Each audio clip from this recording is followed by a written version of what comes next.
You may actually be saying, I was wondering if Tony was ever going to do another Facebook Live. Well, I was too, actually. I enjoy doing these, and I want to do them regularly. Just since the start of the school year, teaching at New Orleans and just other responsibilities, it's just not happened as often. But I think I've finally got a grip on the schedule, and I should be able to do these at least 2 or 3 times a week, if not more, and because I enjoy it, and I've gotten a lot of positive feedback from most of you about them, and I appreciate the encouraging words, the positive affirmation that you give me.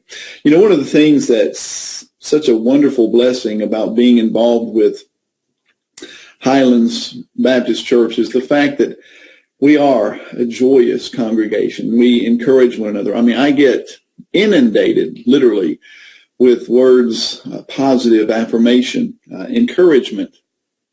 And oftentimes I think, wow, I don't think I am worthy of that.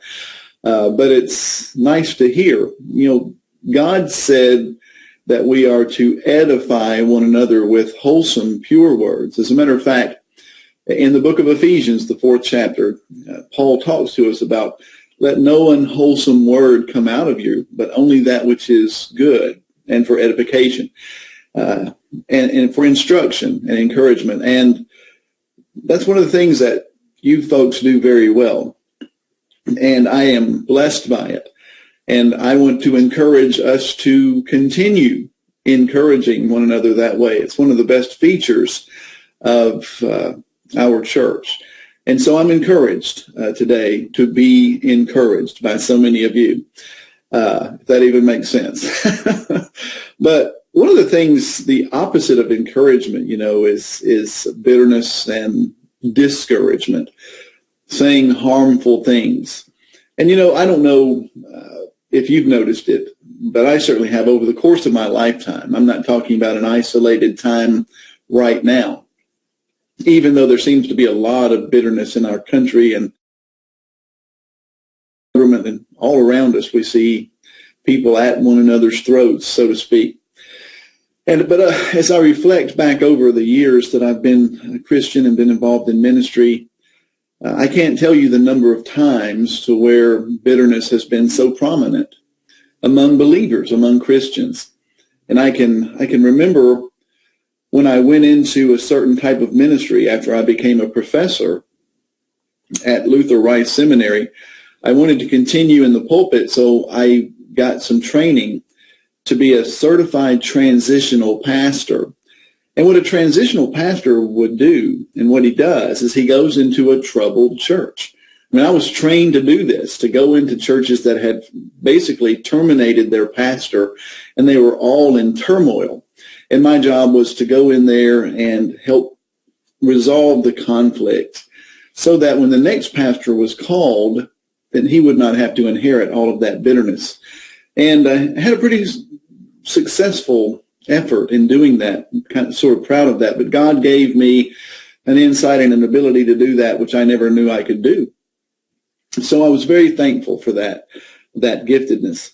And I don't miss that ministry because I was always in the mire.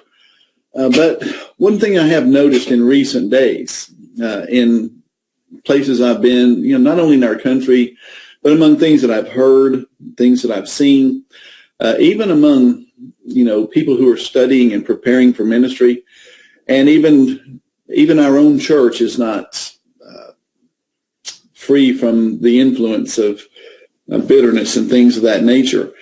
So I'm thinking about that today, you know, what a joyous congregation we have and how many people really need to see joy in the heart of every believer. And this is why the Bible is just filled with edification about not harboring bitterness and not letting the sun go down on your anger, not holding in your heart bitterness against a brother, no matter what.